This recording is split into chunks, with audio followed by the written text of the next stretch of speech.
going to be reducing the cost of medicines by 100%, 200, 300, 500%. You'd think they'd want Christie and Pam and all of the people. If we needed the military, people will be there. We'll be making cuts that will be permanent. And we're only going to cut Democrat programs. I hate to tell you. I guess that makes sense. But we're only cutting Democrat programs. I want to hop into a little bit more from this cabinet meeting, this time only Trump on the economy and MAGA and politics. So strap in, leave us a like if you can. We're trying to get to 30,000 subscribers, and let's get right into this with some fact checks ready. Healthcare, we're the ones that are saving healthcare.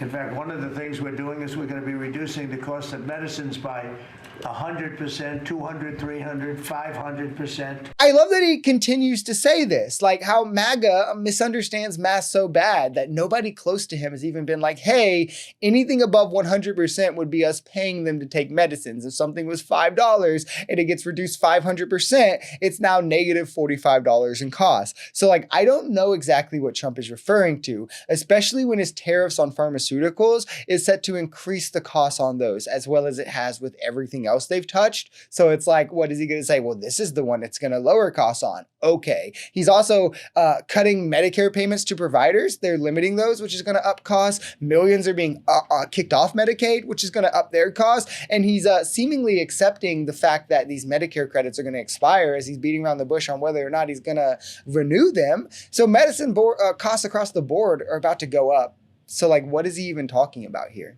All these issues are so crazy, but we have a new one. It's called crime. We stop crime and they allow crime. They want crime. It doesn't make sense.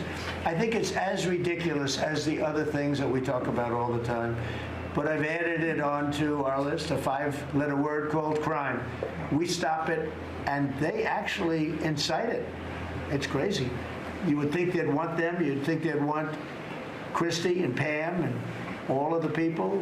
If we needed the military, people will be there. We've got a massive military. We have the best numbers we've ever had for recruitment. This is funny because we had a large crime spike in Trump's first term. Crime was consistently also going up with nothing but declines year over year under Biden. The largest murder spike in history was under Trump. Trump came into his second office and then pardoned 1,500 criminals on day one, day two. Over 150 of them beat cops. He has then went on to send the National Guard into numerous cities against the wishes of local law enforcement, the mayors and the governors, who went on to do such things as deploy flashbangs against American civilians, zip tie children, detain the elderly. We saw them escalate multiple situations on the ground in LA with reports and civilians, reporters and civilians alike getting shot with rubber bullets. But like, yeah, guys, this is the anti-crime party from the guy who has 34 felonies and 54 felony indictments.